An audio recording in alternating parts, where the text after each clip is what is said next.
Guillermo, Emil, Amok to you. Welcome to my takeout, my Emil Amok's takeout, my takes on all things considerable. And there is a lot again today. It's Thursday. Usually it's a lot on Friday because they dump the news so you get it on Saturday that no one watches or reads or pay attention to news on Saturday. So you know it's a pretty bad week when we're getting news dumped on us today, Thursday, for Friday when it's still a business day. And today, Kristi Noem, right, is she went to the quarry and the dog fired back. The dog fired back at Kristi Noem. Um, it's almost too easy, right? Kristi Noem gets fired as the head of Department of Homeland Security, as the secretary of the Department of Homeland Security, and all the dogs are cheering throughout, not just the nation, the world. She had that hearing, so we knew she had it coming to her, but something was up. And then suddenly, just like that, as things happen, hey, here's a war, here's a firing, here's a. That's the kind of administration we have in the USA. For The Apprentice, you're fired. That's the Donald Trump way. That's what happened today. That's the big news. Meanwhile, is it enough to make you forget about what's happening in Iran, in the Middle East?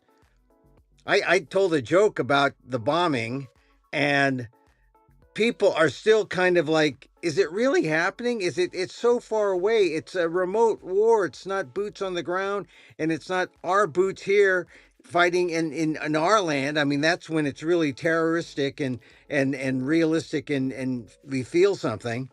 But I found people kind of like, oh yeah, we're bombing there. I still find people are kind of remote and distant. Anyway, we're talking about that. My friend Professor Daniel Phil Gonzalez is here to talk about DHS, the future of DHS, Kristi Noem, all that. First of all, I want to say thank you. If you listened to my show with Martin Dockery yesterday, we just did a little talk here, and it was truncated.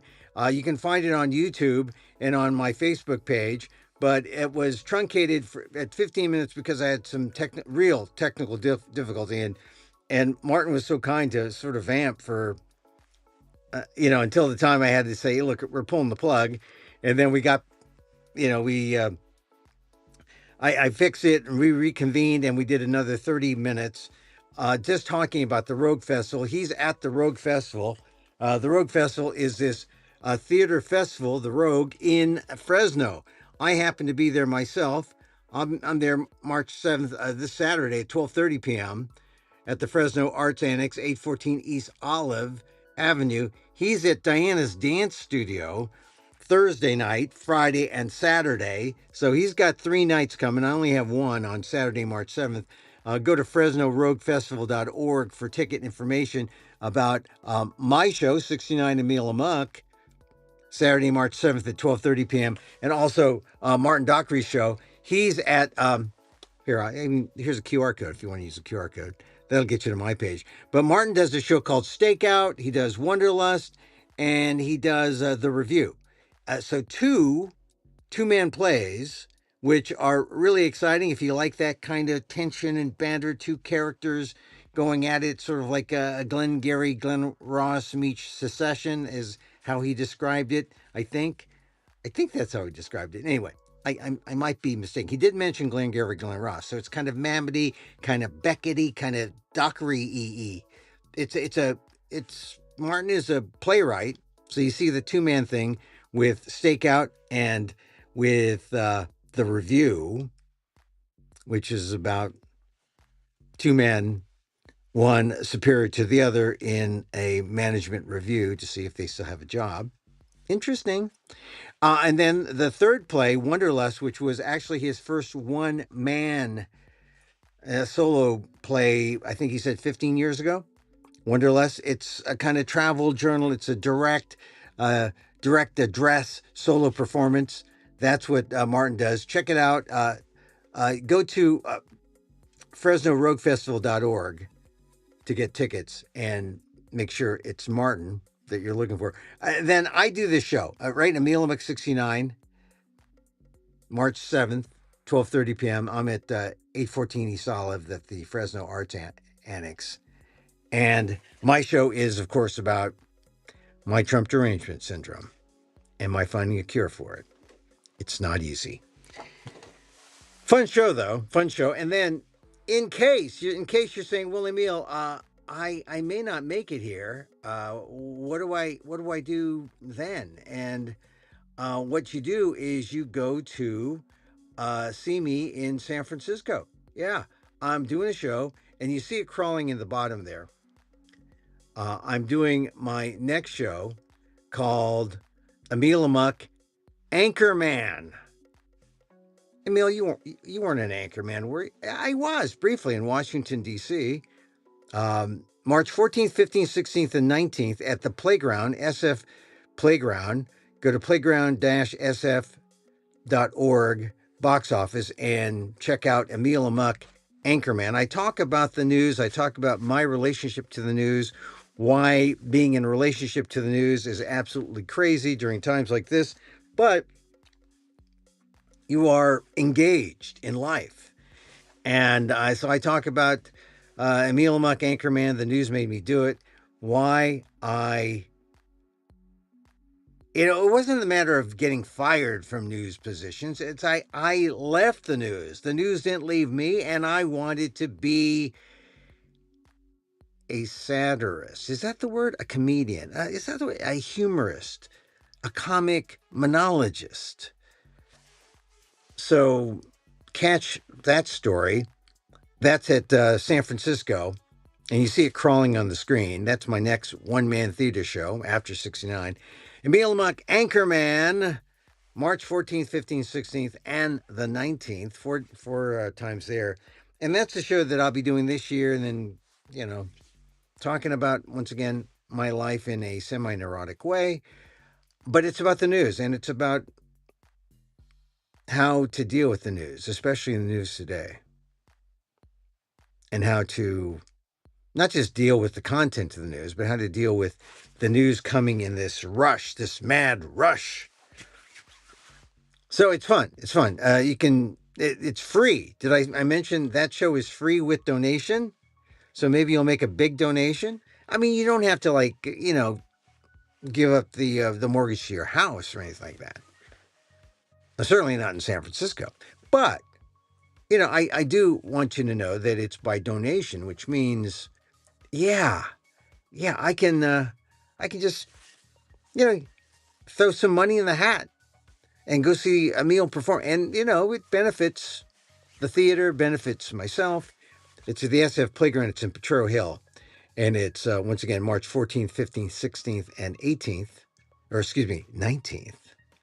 So 14th, 15th, 16th, that's a Friday, Saturday, Sunday. Or Friday, Saturday, Sunday, Monday, right? 14th, 15th, 16th.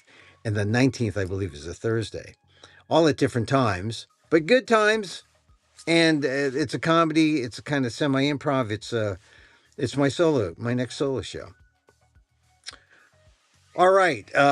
One thing before I bring Dan up, the latest is that the House has turned back an effort to try to restrict Trump's war powers in Iran. You had a handful of Democrats joining Republicans, which is the surprise. They defeated this bill that would have forced President Trump to go to Congress for approval. So some Democrats were just conservative enough to cross over and say no. The lead in the New York Times is the House voted down an effort on Thursday to halt the war against Iran and force President Trump to go to Congress for authorization as a small block of Democrats joined nearly all Republicans in delivering an early sign of support for the war in the Middle East. And the vote was 219 to 212 to block consideration of a bipartisan resolution that would have ended offensive military operations in Iran that had not been approved by Congress. And that's significant because this could have stopped the bleeding, at least from an American perspective. You have 6 dead already. And this shows that Congress is willing to go along with the Senate and say, yeah, we're not going to act like Congress. Congress has the power to declare war. But you know what, Mr. President? You do what you want. 219 to 212 is the vote. That is kind of semi-depressing. really. And that's really top news as I speak today. But now the big news that dropped a couple hours ago: Kristi Noem was fired by the president. There was Kristi Noem speaking. Let me bring up my friend Daniel Phil Gonzalez, uh, professor emeritus Asian American Studies, College of Ethnic Studies, San Francisco State University, and a good friend of the show. Here he is, Professor Dan. How are you? Hey, good afternoon. Good Thursday afternoon. Thanks for having me on. Yeah, of course, of course. Sorry, we had a little delay because of the internet was all screwed up here. For usually it's screwed up where you are, but now in my neighborhood. So Dan, let's just begin with the big news. Congress had a chance to say no to stop Trump, and enough Democrats came over to join Republicans to say, no, no, we're good. President Trump can do what he wants. And the Yep. vote was 219 to 212. That's how close it was. I'm a little disappointed in the Democrats. The small band that joined in. I'm trying to find. Oh, here. Um, let's see. Four Democrats. Let's see. Four Democrats: Henry Cuellar of Texas, Jared Golden of Maine, Greg Landsman of Ohio, and Juan C. Vargas of California broke with their party. And that's the way it goes. Four Democrats. If the four Democrats joined him, it would have been maybe a little closer. It would have been 215 to 216. Ooh, that would have been a message, but it would have still passed, or it still would have been blocked. So Yeah. No, so this was the Democrats. Not a surprise. yeah, I'm a little surprised at how many, but I suspected at least three or four, yeah, and the reason is pretty clear. They might not like that the Trump administration and Mr. Trump himself, the president, didn't have clear legal foundation, right, for mhm, this war. But he does have executive power to be able to enter into a military action. an emergency, an emergency. Yeah, yeah, And this was a war of choice because the international law says the danger, the threat has to be imminent, and there was no there was gun no to the reason. head of anyone. So even though there's no all of the rationale that have been thrown at us by various Mhm. members of the administration, Yeah. including the president, right?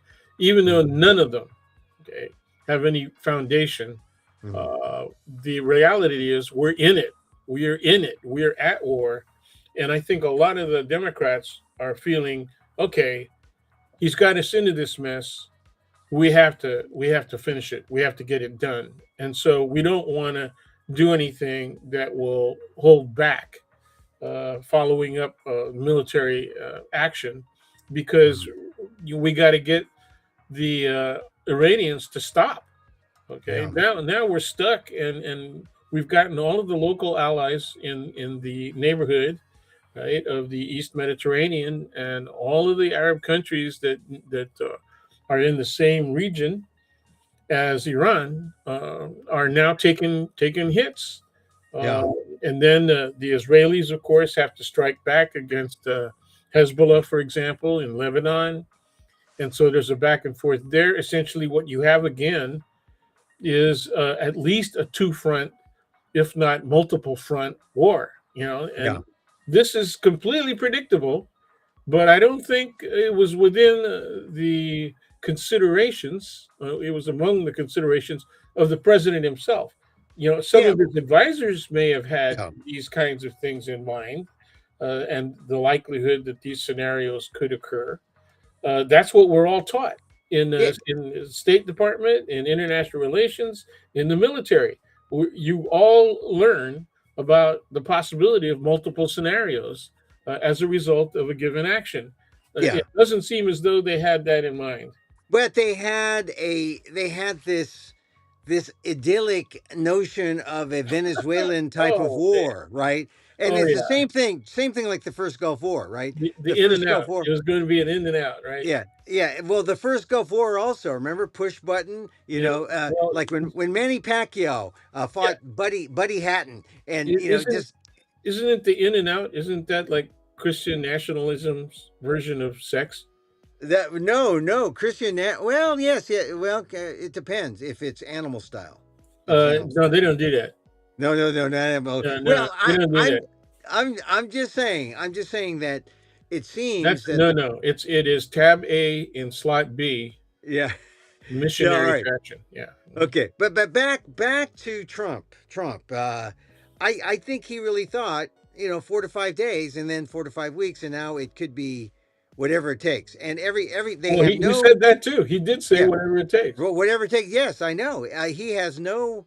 They've been saying so many things, all contradicted. Well, Rubio saying, well, Israel's going to go first, and they were going to attack us, so we had to go in, Yeah, which yeah. That doesn't was make really sense. silly. and then Doesn't make sense. and of Oh course, yeah, he didn't even consider what the likely response to his statement would be from the man. I mean, that was yeah, so stupid. You yeah, knew instantly as soon as that came out of Marco's mouth, you yeah. knew there was going to be a reaction from the man. Yeah. Well, it's like, yeah. Well, we're doing it. We didn't. We forced their hand. That's it. Yeah. That's Yeah. it. That's what he said. We forced their hand. And hey, look. And I this is have the a I thing. have a comment about the we forced their hand. Yeah. That's what she said. Yeah. Oh, yeah. Yeah. Yeah. Right. But Okay, I, sorry, sorry. I I had to just bring it think. back to the Yeah. epi crowd, Well, the epi crowd. I just think that right now they're saying so many different things. They don't know what they're doing clearly, and this is we voted for this, and it's like I said, it's like we're living in the COVID crisis, where we don't really know, and yet this is what we voted for. The majority of Americans want this. They want Yeah, this is the leadership, and yeah, but they keep saying no, we didn't. They keep saying, yeah, insisting this is not what we voted for. Even yeah, MAGA is saying yeah. this is not what we voted for.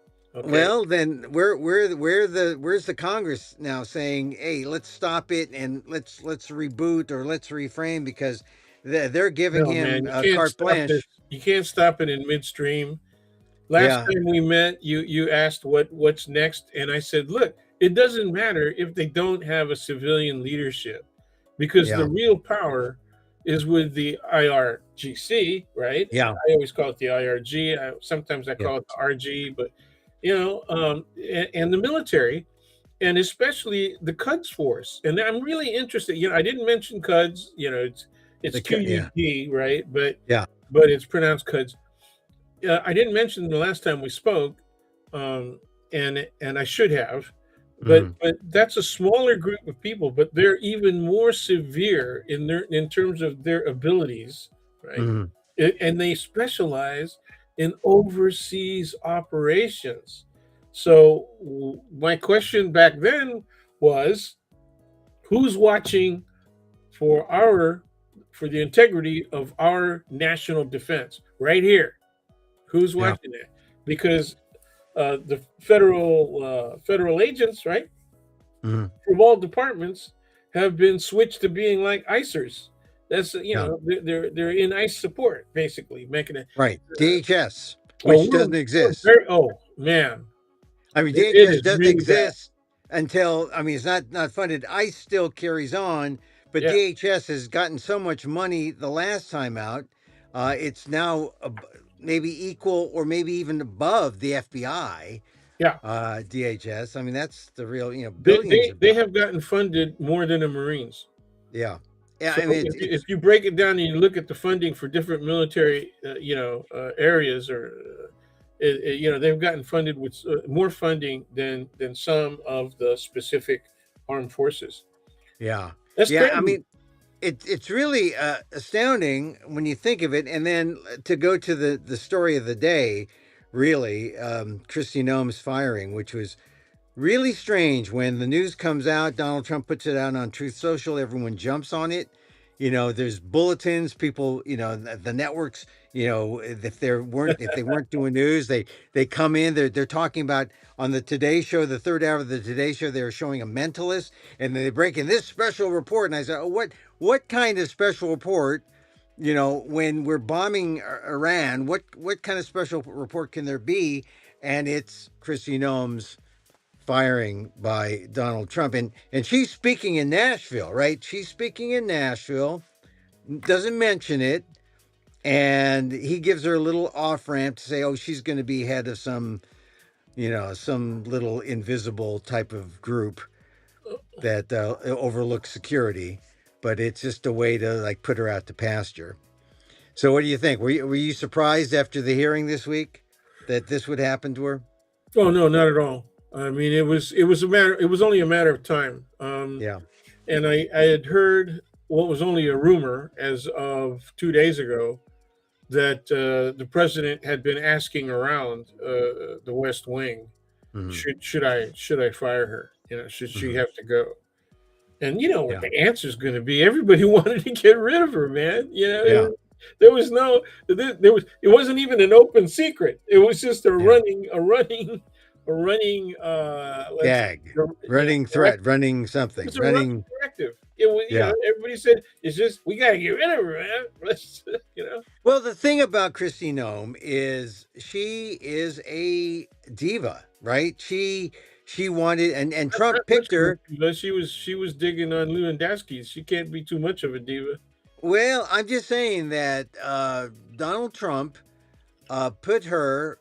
The reason he picked people was to make sure he had the face. He had uh, the spokespeople who would be him, uh, stand in for him to talk about all these nasty things happening at Department of Homeland Security or at the Department of Defense. With the war. So he's got Hegseth, the anchor. He's got Kristi Noem with their fake eyelashes and fake lips. I mean, that's the only problem I have with Kristi Noem's departure because she still had time on her eyelashes and fake lips.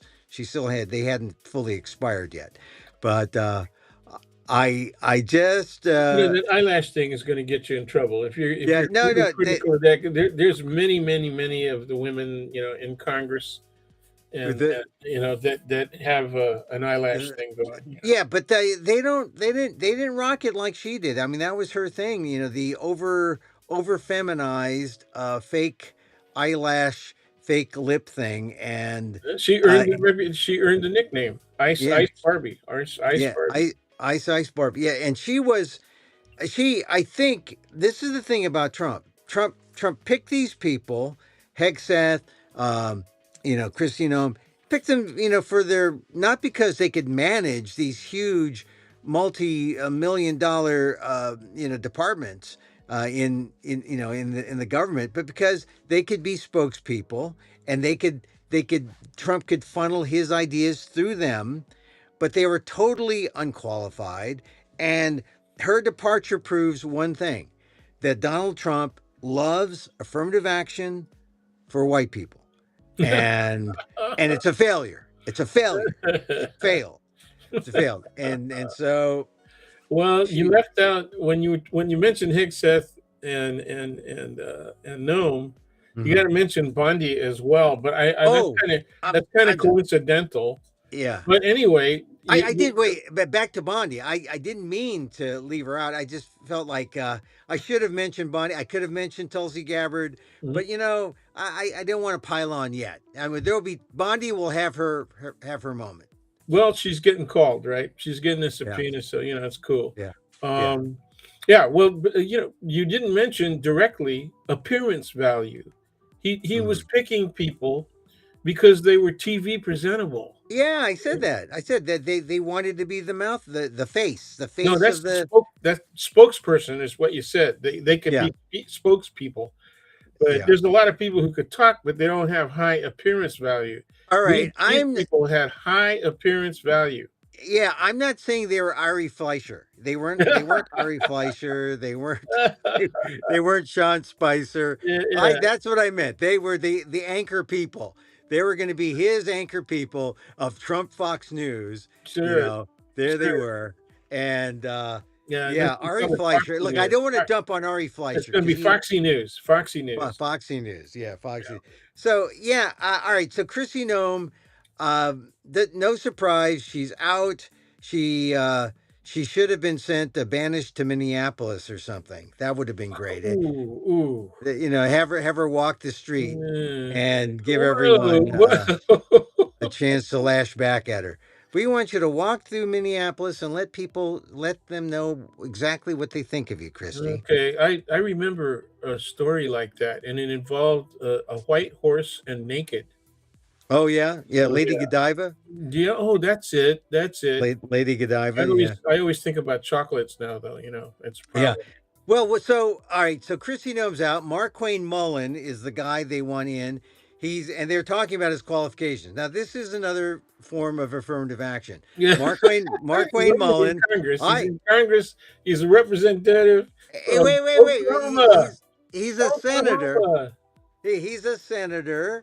He also was a former mixed martial artist, MMA guy, wrestler. Mark Wayne Mullen. He owned a business, a small business, plumbing business. I got nothing against plumbing businesses, but we're talking about the Department of Homeland Security here, and the threat's real. The threat's major league, and you're going to put some. If it was Emil Guillermo, Filipino, plumbing supplier, plumbing entrepreneur, would I get a shot to be head of Homeland Security? No, they wouldn't give a shit. Yeah. No, yeah. But Mark Wayne Mullen, he's the center. Yeah, that means that he'll be easily Yeah. put through. Yeah. Easily pass. But what are his qualifications to be Department of Homeland Security head? Yeah. Well.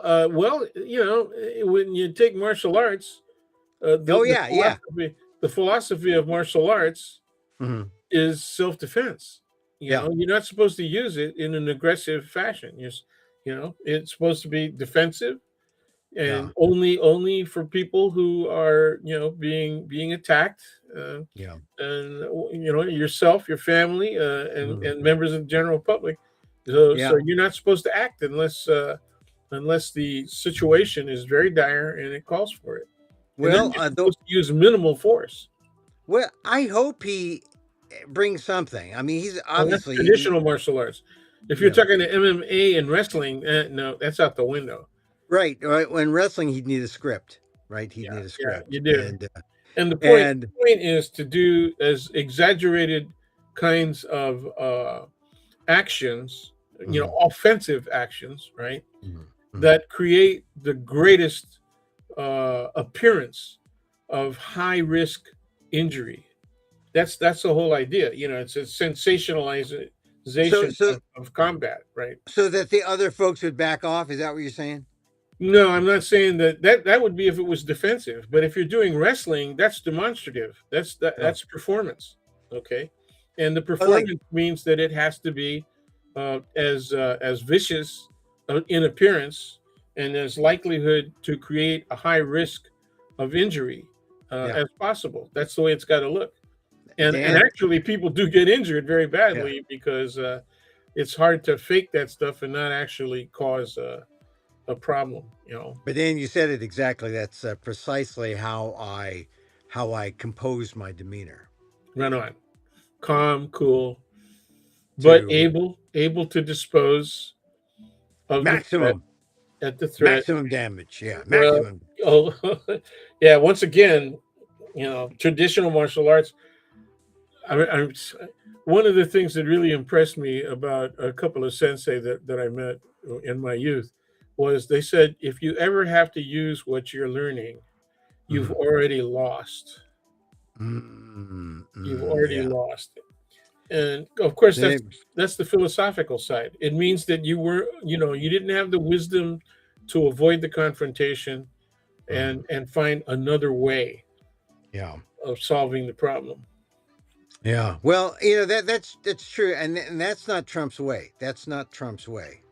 Nope, And and unfortunately, it, well, that's the culture. That's yeah, American culture at this point. yeah, yeah. And the only thing about Mark Wayne Mullen is he's going to pass. He's going to get the job.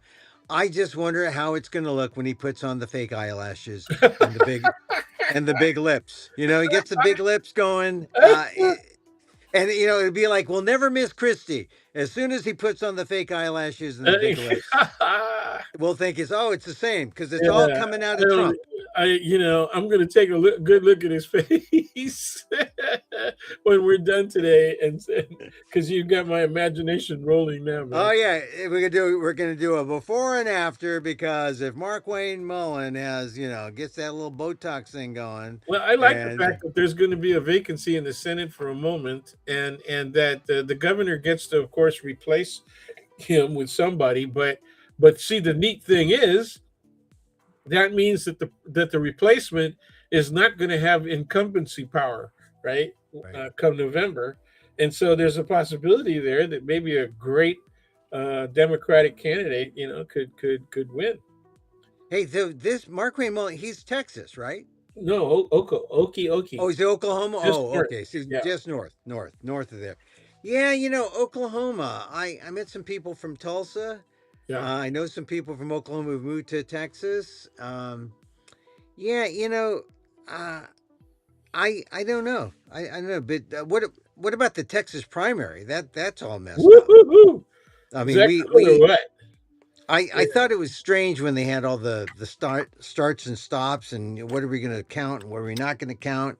And I think it shows that Republicans are willing to play all sorts of games in order to disrupt the electoral process. I think Oh it's yeah. too bad about Jasmine Crockett losing. I think Tallarico's okay. A lot of my friends, I'm actually mixed. I have a lot of friends who loved Tallarico, who live in Austin, and that's where he ran up the vote, right?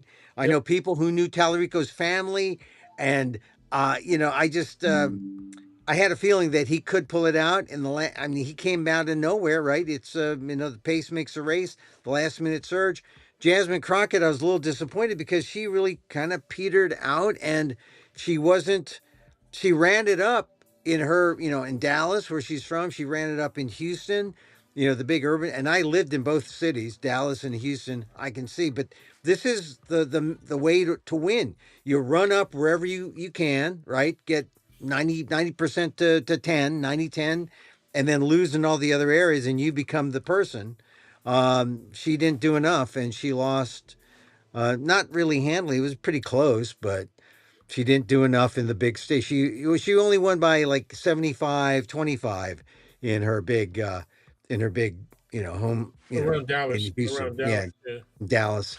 And you need to run it up 90-10. You got to go 100 essentially 100% to 1 in the major cities, and then you Well, forego all why do the you other think places. that happened? You mentioned her campaign, Yeah. but I think it was more than just her campaign, and she did seem to lose steam, particularly after Tallarico's appearance.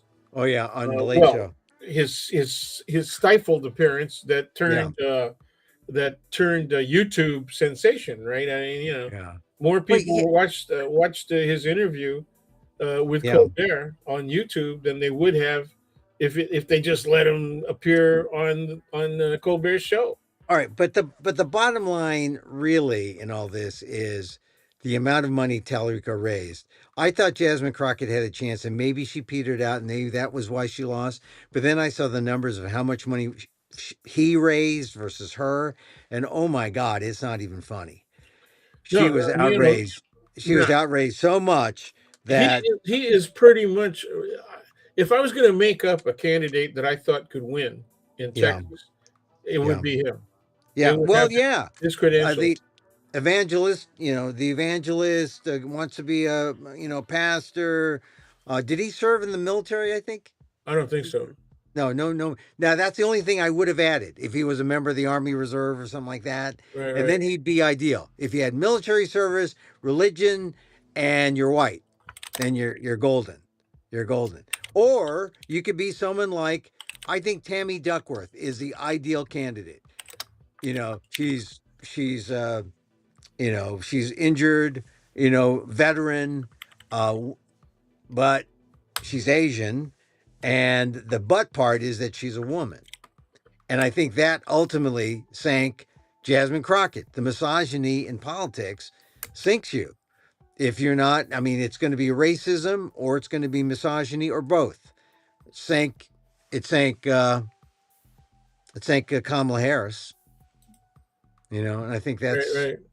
that's kind of what happened to her. It's too bad because when Jasmine Crockett was making her name, she was really, she was, I mean, she was boisterous. She I was think she was. loud, proud.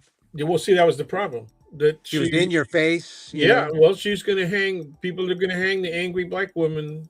You know, Yeah, label on her, and it works. Even yeah, though even though she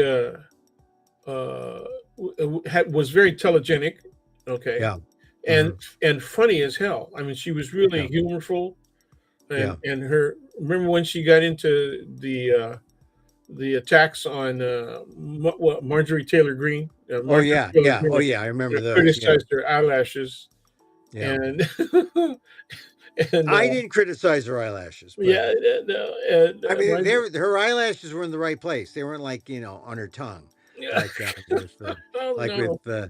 Oh like no, with I got another one for that, but I'm gonna let it go. like Caroline Levitt. She puts her fake eyelashes on her tongue. So tongue Oh lashes. They're man, tongue yeah. tongue lashes. That actually it's a purposeful act, but we can't talk about that on Yeah. family television. Yeah. Okay. All right. All right. So back to Jasmine Crockett. She's out. Al Green lost. Yeah. And so the two firebrands on the left who spoke out got punished. And it's sad because I don't know, what's going to happen. Where do they end up? I guess their careers are over. But this is what happens when you speak out. And it's too Yeah, bad. she can run again in the future. I mean, Yeah. she can run again. It depends on whoever whoever wins in her congressional district, right? Yeah. But and obviously Governor Abbott, Mhm. gets to name somebody Yeah. temporary, and that's going to be Yeah. an hassle. I mean, there are all these changes, people deciding, like the guy from Montana deciding he's not going to run for Senate. And they're trying to play these games because, uh, you know, here's what I think. This is my theory about what's going on. And I noticed this when I was in Washington in the 80s.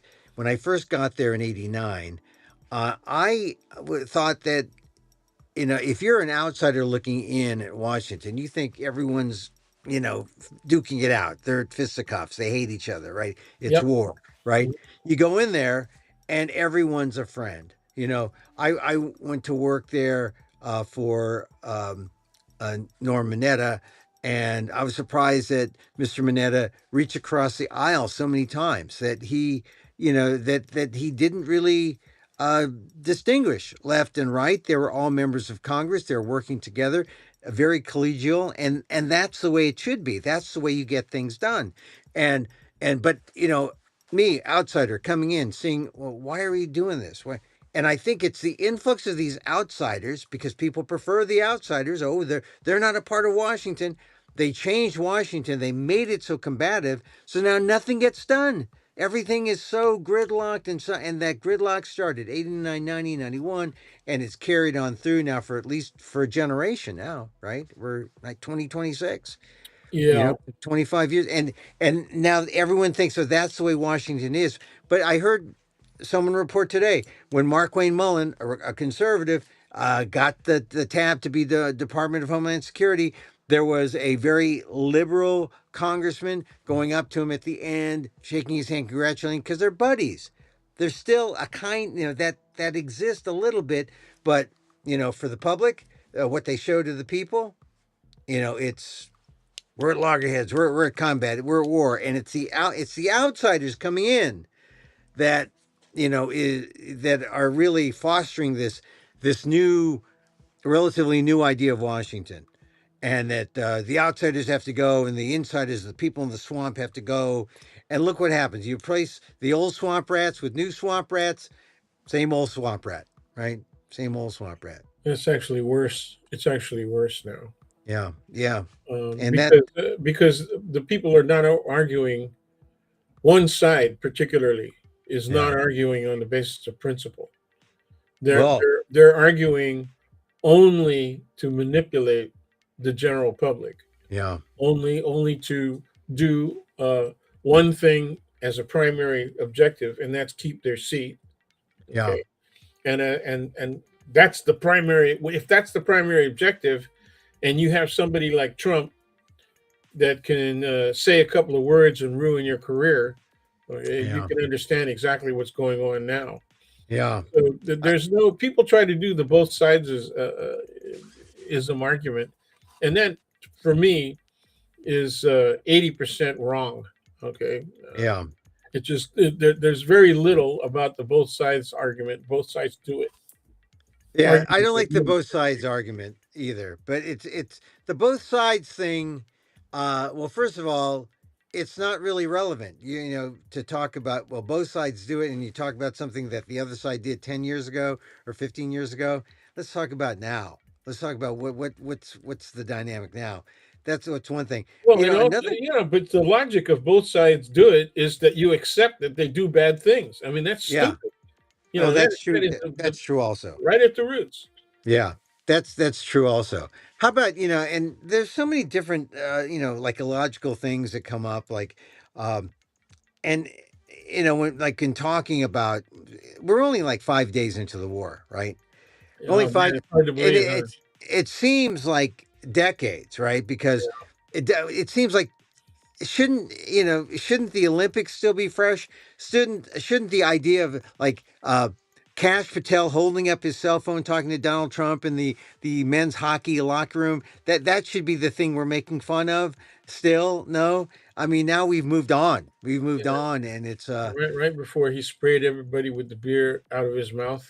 oh yeah, oh, I Uh, didn't I you know, didn't I didn't I see mean, that this one. guy, I get, He was I mean, he he acted like he was still in high school, man. I didn't do stuff that stupid when I was in high school. he plays hockey. He plays in an adult hockey league. I mean, this guy, that's why that's why he took the FBI jet, there. And that's what got Kristi Noem in trouble, right? That she was, buying these expensive planes, and she was No, doing all she these wanted to things. buy the plane. She wanted Oh, that. she didn't buy the No, plane. she didn't buy Oh, it. oh, She was the asking thing for money to buy it.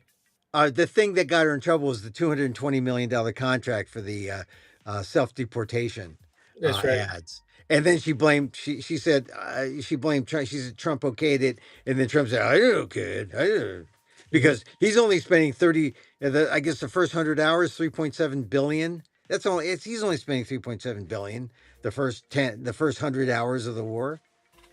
It's crazy. Yeah, yeah. So You know, so it's this is the combination a long time ago when the Epstein thing started really getting hot, mhm. at least a year ago now. You said, "Is this going to be the thing?" You asked that question, right? Is Yeah. this going to be the issue that finally gets Trump, turned? Yeah, right, right. We were talking about And, what is it that makes people and go against them? I said, yeah, people. I said it's a distraction from other problems that actually represent a greater threat Mhm, to American national security, etc. Right, like mhm. Ukraine and everything, and NATO, all those kinds of issues. And so it might be the issue that breaks him, but it's not the issue that we should be paying attention to. That's Yeah, that's the ugly part of all of this, right? And so now the Epstein thing has become, it appears, a top fear, just an absolute fear on Trump's part. I mean, personal. It's mhm. personal, and it's really fear generating. So much so that he wants to go ahead and do what Netanyahu wants him to do, because it'll get us. I'll be a hero. I can be a hero. Not only Yeah, can we get rid of this leadership in Iran, but I can be a hero. Okay, so here it is. Here's where we are. yeah, Dan. It's not going to nullify the Epstein stuff at all. That's still Yeah. going to happen. Well, that's the thing. The Epstein thing does not go away. It still unifies the country. It still points out the problem with, American politics and the American elite, the problems in our democracy, and I just, I just don't see it as going away. Although we mentioned first, because this happened on the heels of Bill and Hillary Clinton, testifying, and the call was, "Oh, I guess we'll hear from Trump next, right?" And then, "Oh no, not if we have a war. Not if we have a war." Comer, Hey, I like Comer's explanation, man. It's look, look, Mr. Trump has answered so many questions. These questions have been put to him incessantly, yeah, yeah, for ever yeah. since his first term. These questions, and he answers them all. He answers them all. So there's Oh no yeah, need to have him in front of Congress. yeah. See, that's the price. That's the price we pay Yeah. for having elected this guy in the first place. Yeah, And yeah, the people who live or die by him now, right? mm, Were there before him, and yeah, so we had a problem already. Okay, yeah, it's yeah, just that yeah, this guy exacerbated the problem beyond people's weirdest dreams, right, or yeah, nightmares. You know? yeah. That's for sure. Hey, Dan. I have friends in Israel. Not the friends we have in common. Other friends. I have other friends in Israel Yeah. who have sent me things about Filipinos in Israel Okay. or the Filipino Israeli connection. And did you know that the Philippines under Quezon, President Quezon, I think They it was help. Quezon, They help people what out. he was the first. The Philippines was the first to allow Holocaust refugees. That's right. I didn't know that. I didn't. Yeah. But I guess that's why they have a big Filipino Jewish, well, relatively big Filipino Jewish community in the Philippines. But this is one thing I also found out: the first temple in the Philippines, the first Jewish temple in the Philippines, was in the 40s. Temple Emil. Oh, oh, did not know that. Seriously, Did not Temple know that. Emil for a guy named Is for it one is of it the. where's it located? Is it in Manila?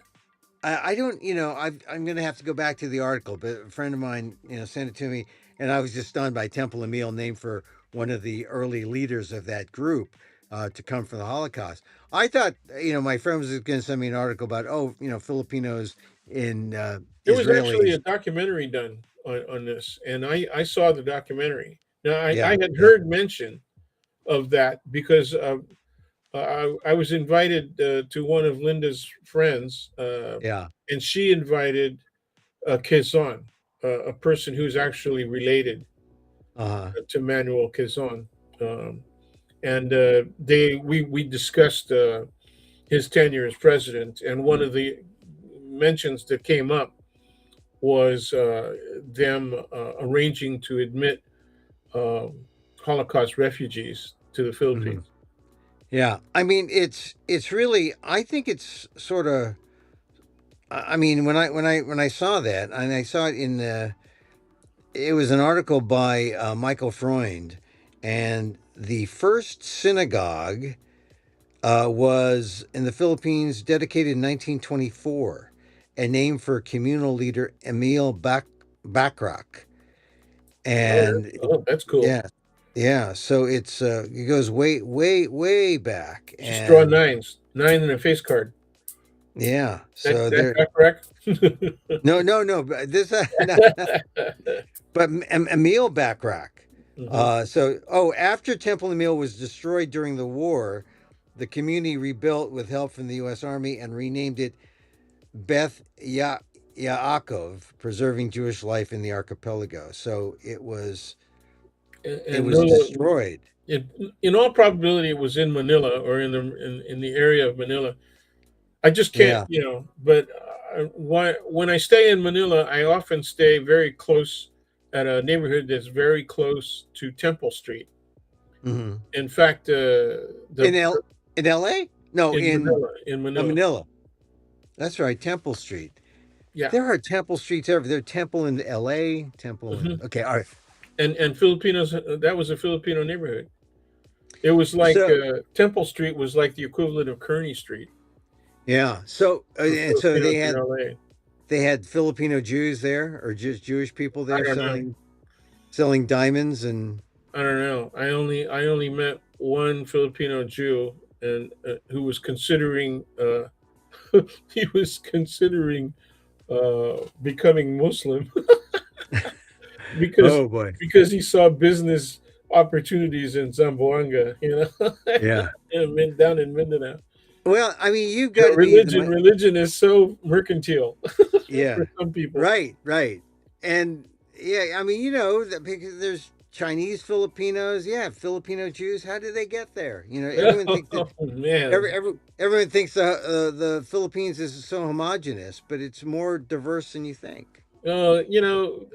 When people tell me about their DNA stories and they get their surprises, I've Yeah. I've had several mention that the big surprise was Native American, that they had some Native American, Uh, some kind of trace, but mm, and they said that it's got to be related to the galleon trade and all that, and that's the most mm. logical explanation, right? But I'm kind of no, envious because all my stuff just comes back Malay and Chinese, and that's all. uh, yeah, mine is mostly just Filipino. Just, Yeah, yeah. I mean, and a little bit of Spanish, but mostly all Filipino. I mean, They don't we even didn't we mention didn't mix. Spanish. I got to check the other side, but the other side, I mean, they all look Chinese as hell. I mean, Oh yeah, yeah. the mom's We side. got some of my other relatives that have Chinese and Japanese and I anyway. got some Nordic stuff. I got something from around the Nordic countries. It was Norse for sure, but Mm, yeah, it was kind of strange. And 9 point something percent Japanese. So hmm. there you go. All right. Say, look, Anyway, we need to talk one more thing coming up. well, We're I gonna do wanted this. to talk about the Oh, experience I'm that, sorry. You're right. You're yeah. right. Let's talk about. We talked about Department of Homeland Security, and this is all under Kristi Noem. What things that are happening to immigrants, Yeah. around the country. We have people being shot. We have people. I mean, we hear about those, right? Like in Well, Chicago, they and go in. and well, but the policies that are affecting people were Mm. actually set up during the Doge period Oh when yeah. Musk was in charge of all that.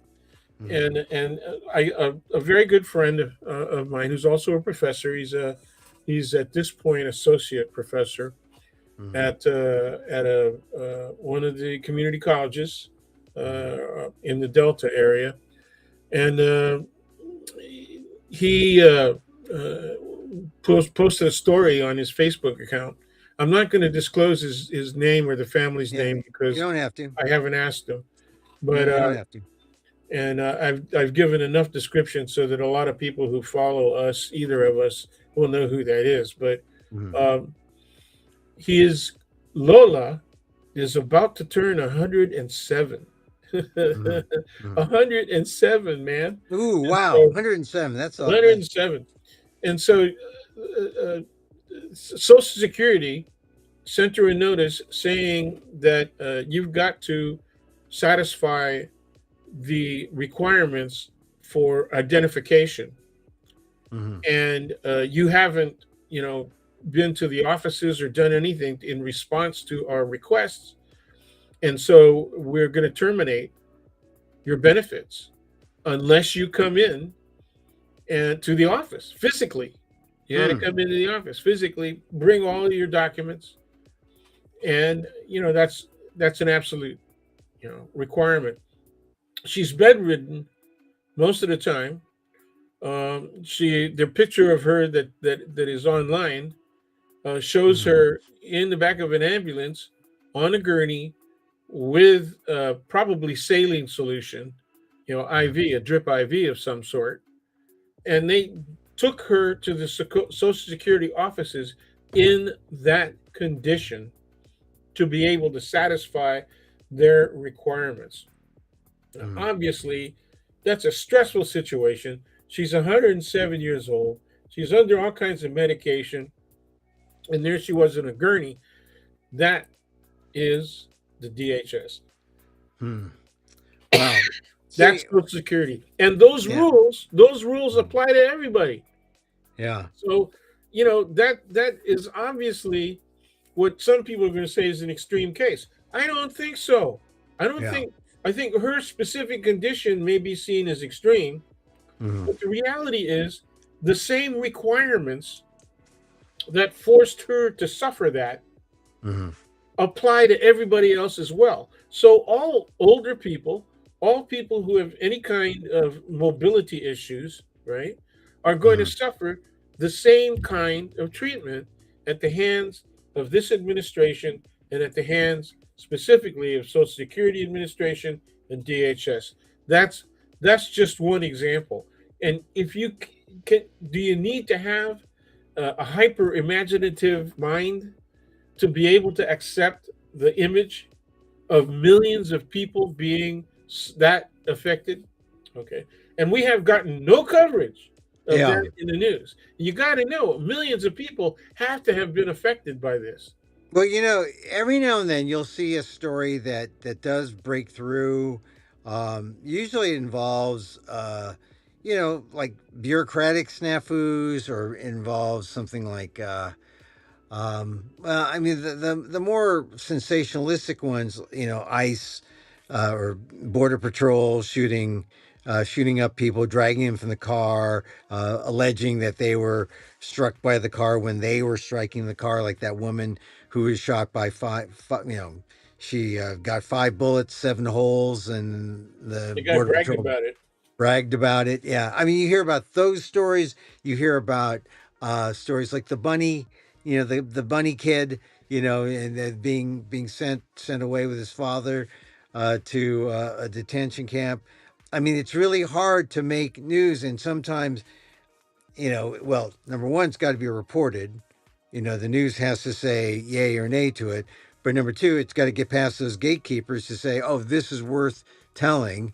And if we fortunately with social media we can bypass all that, and we could talk about it here, right? You could Yep. talk about it Yep. here, you could talk about it in your friend's Facebook page, or his social media, and then people, this becomes part of the litany of things that outrage us about DHS.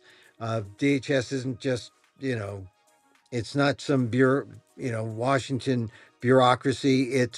It was Kristi Noem became the face for the policy, and also the face she made herself, right? The face, and she's She, willing to she, do. she wanted to be seen and understood as the executive who was not only in charge, but who was actively policing the Right. enforcement, the enforcement of the policies.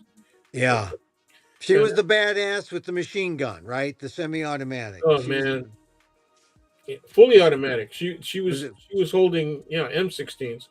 Yeah, she was the You she know wanted to be that. when she showed up in uniform and all that. Yeah, Yeah, I don't think they gave her an AR-15. A semi. yeah, I think yeah, she was holding the equipment that Border Patrol and some of the ICE people were using, right? yeah, Especially and Border and Patrol. all the neighborhood dogs ran away and hid. And Yeah, there she was. yeah. I mean, Or I just can't believe how she came on so strong, and everyone thought, oh, did people really think that this was okay? I mean, when you ask the question why, and you talk about your friend's situation, how did ICE become so um, inhumane? How did it become so unkind? How did it become so unreasonable? I mean, it was Trump, right? Trump said, "We're not reasonable. You're illegal." that's it. The whole rationale is if you're here and undocumented, you're illegal, and it Yeah. doesn't.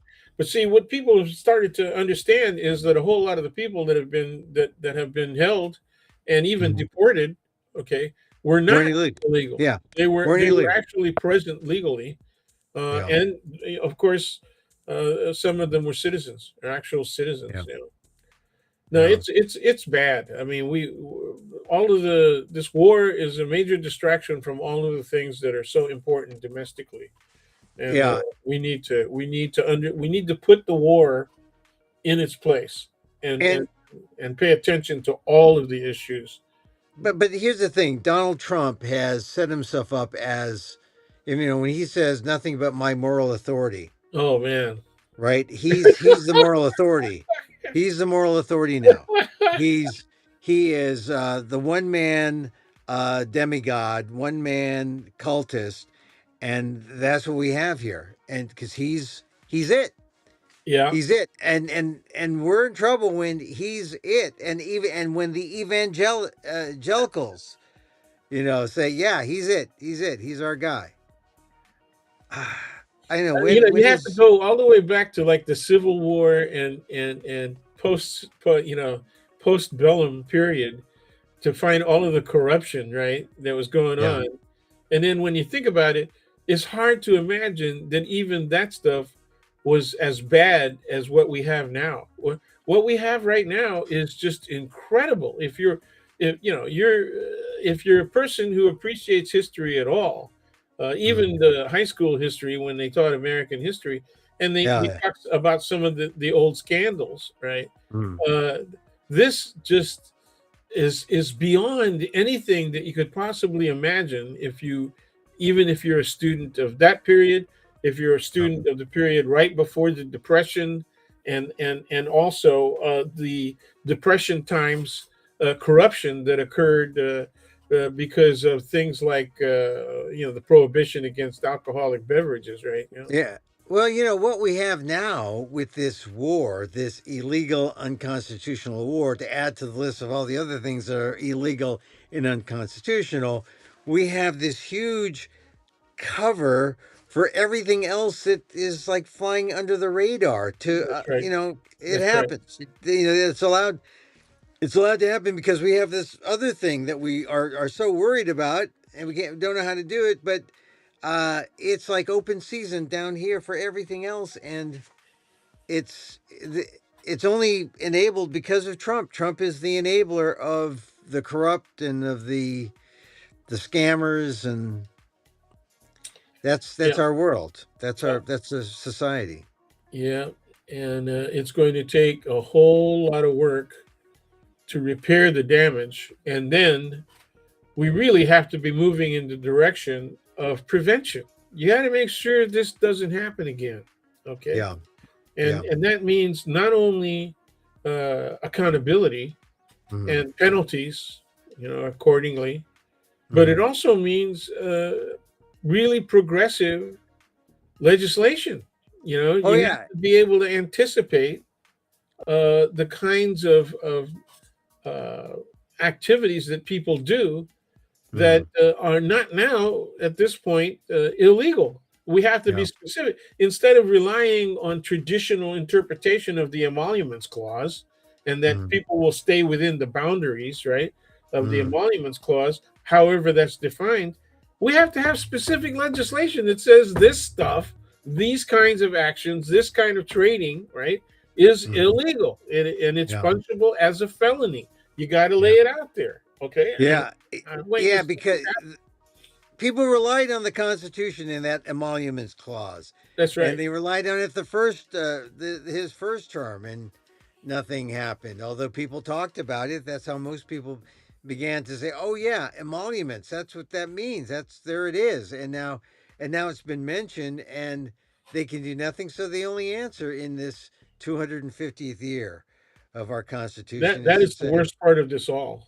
"Yeah, We want to celebrate the 250th year in the most positive ways possible, but yeah, when you look at the reality of the corruption, the open corruption yeah, and graft that is going on right now yeah." in American politics, in American society generally, if Mm, you're looking at the really obvious right mm, distance between everyday Americans, all of the classes, all the way up to the upper middle class, and then you look at the people who really have the greatest influence on the political process, the legal processes in American society, it's the billionaires, and that's one of the refreshing things about Tallarico.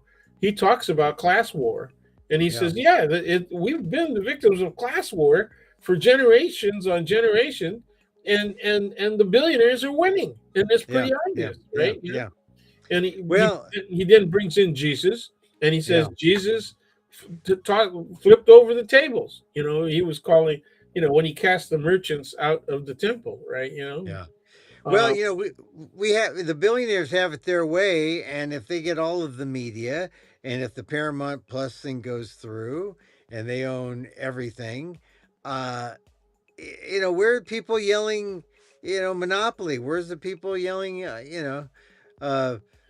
yeah, it just seems that you got a deal, there's a price, that's right. and the price is our democracy, and it's for sale, and Well, it's just, yeah. yeah, I don't want to leave on a downer. It's just that the situation is bad. There is hope, but the hope, because we've been through this, and we've been through these Well, anti-monopoly, monopoly, anti-monopoly, and we've been. Tallarico, and Crockett, Mm, and people like them are the hope. They're yeah, younger. They're standing on principle, right? yeah, And we've got to rally behind them and encourage other people to run for office.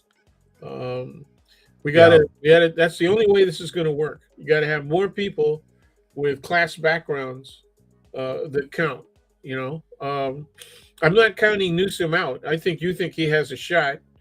I think it's going to be difficult. Uh, he obviously has a shot. I think he could handle it. He's been the governor of California during a time of extreme international relations exigencies, right? yeah. Because of the tariffs, among other things. And so I think he can handle it. I think he handled national politics really well. And I think he expresses major concerns in a way that the everyday people can understand. He Yeah, articulates well. I think you're right. I think he can handle it, but he may have peaked too soon. We Yeah, are so far away from, who knows what's going to happen in 28, uh, let alone 26, and what's her name? Kamala Harris is talking about running again. yeah. So I don't know what's going to happen. I mean, it could be someone else. Now, who knows how how the kind of bump that Tallarico gets if he wins? Who knows the kind of bump that say Ruben Gallego gets? If he continues to do well. Hmm. So it's and then we got all those firebrands out of Memphis, right? Who've emerged, and other uh, young congressional leaders. I haven't even mentioned AOC. And Yeah. she's me, and Norm Mamdani. We Yeah. got a half Filipino down there that is originally from Oakland, Oh so yeah, he yeah, knows yeah. his stuff. Johnson. Yeah, Johnson. Johnson. Yeah. Yeah, smart. He's really smart, very articulate, really, Yeah. really good, really good. Yeah. Gonna have to So, ask him what his favorite food is. oh yeah, yeah, yeah, yeah. He's from Vallejo, I think. Yeah, yeah. Vallejo, Oakland. But he's yeah, and then he went to Memphis. I talked to him briefly. I know some people know him. We never we didn't connect. We were supposed to just connected by email, but yeah, he's another young guy. We got to hope for that. Um, I'm doing a thing tomorrow where I say that humor helps us get out of our funk, Absolutely. because if we can, because as I see it, humor is the recalibration. So anyway, it's something I'm doing tomorrow at the American Community Media uh, group. So Where? it's going to be. I'll give you a thing that you can register. Um, I'll. It's American Community Media is what they're called, and I should give. I should put their It's a briefing, and it is. Let's see.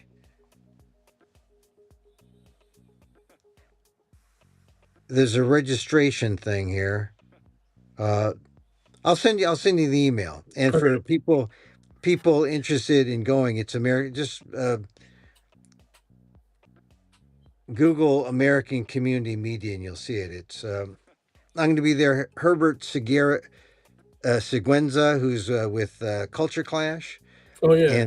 and Oh, that's Samson Cook. that's back. That's a way back. Yeah, yeah. Well, they're still doing it. They're still at it. And then Samson Kolektar, who is he's the co-founder of the Desi Comedy Fest. Oh, Uh, and actually, I was on stage with them yesterday at a comedy thing, and what is this thing, man? All of a sudden, there's a lot of Desi comedians. You know? well, no, no, they've always been there. They've just like people suddenly knows. Oh, they're Filipino comedians. I think it's the algorithm.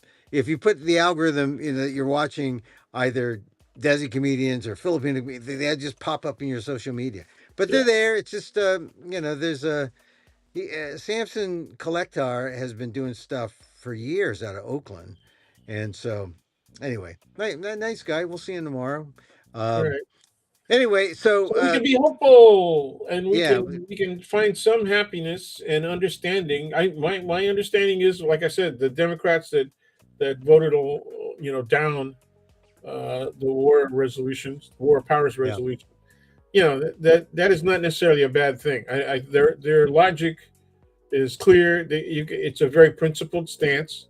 We're yeah, in it, and there's no stopping in between. We have to finish depleting the resources and abilities of the Iranians, or else they're just going to keep shooting at people.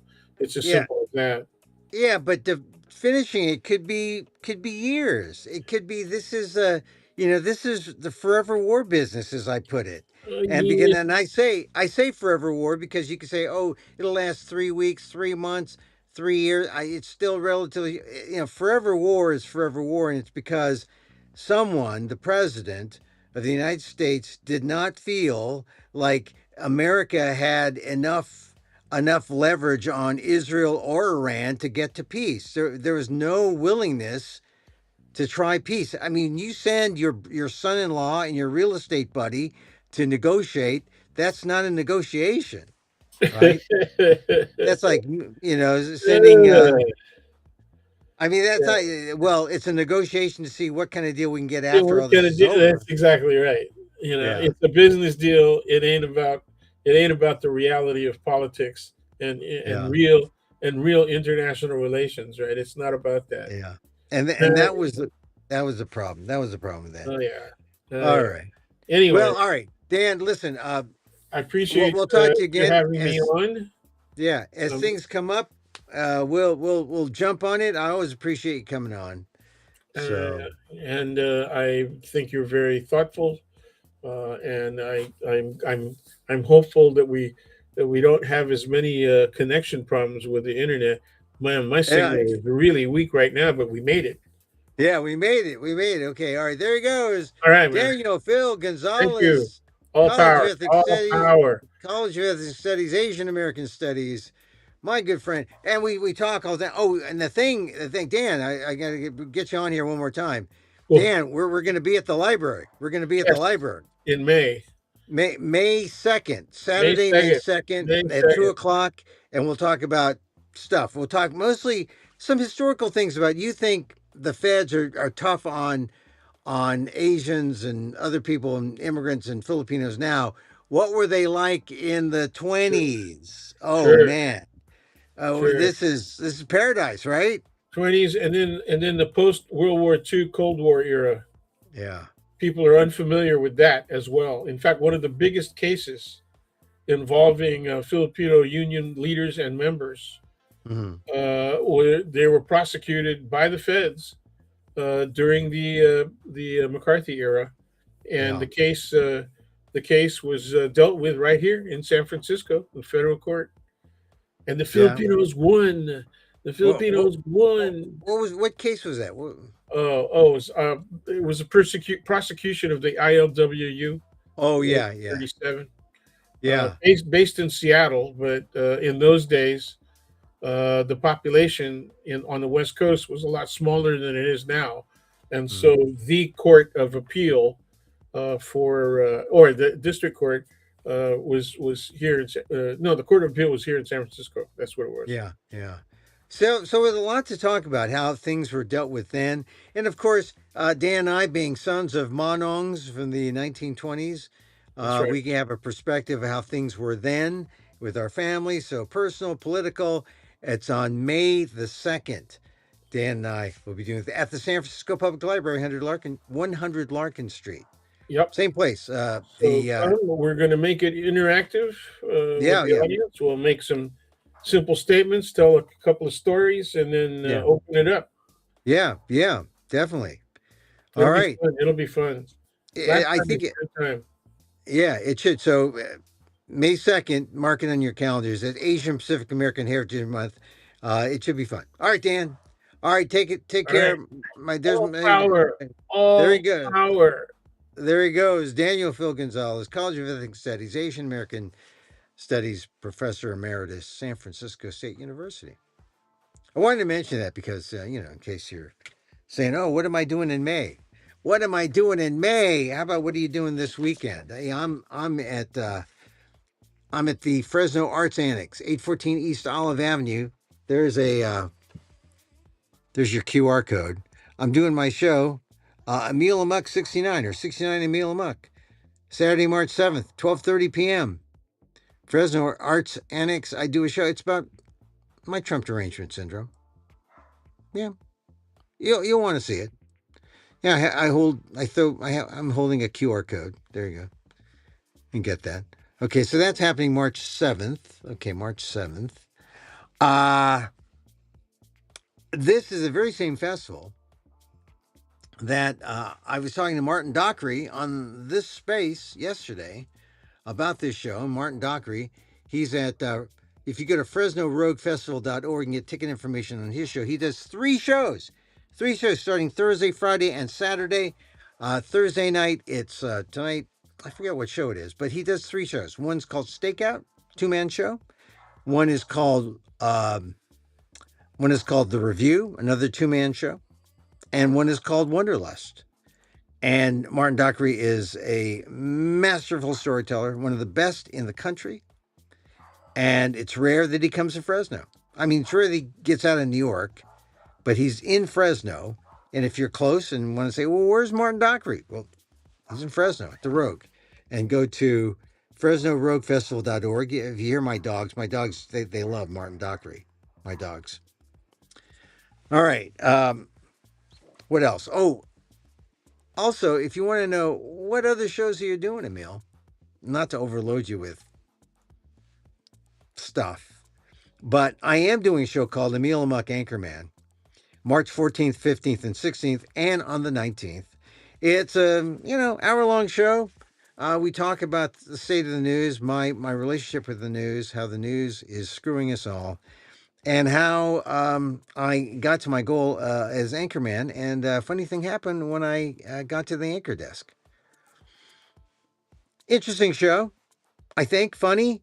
It's a comedy, real comedy, and so that means sometimes the pain shows. Sometimes the pain shows through. So now, one last thing. If you're interested in this thing tomorrow at 11 o'clock, what makes us laugh in dark times? Humor as an antidote to fear. American Community Media has invited me to talk with a bunch of guys. Herbert Seguenza, who was a founding member of Culture Clash. Samson Collectar, co-founder of the Desi Comedy Fest. Check it out. Go to American Community Media. Let's see, what is their email? I have an email, but what is their website? I guess if you just Google American Community Media and go for media briefing, it's a national media briefing, so they should be able to accept a handful of you. It's at 11 o'clock Pacific time, March 6th on Friday, so I hope you can come. It's free. Free. That's free. All right. Time to say thank you for joining me. I end these shows with a little, loving kindness. Sharon Salzberg, loving kindness. You got to have more than one meditation guru. She's one of those that I've studied with, and I appreciate her so much. Loving kindness. What is it? Well, as I wish for me, I wish for you. May you be safe. May you be happy. May you be healthy. And may you live with ease. Emil Guillermo here. Till next time. Mahal Kita.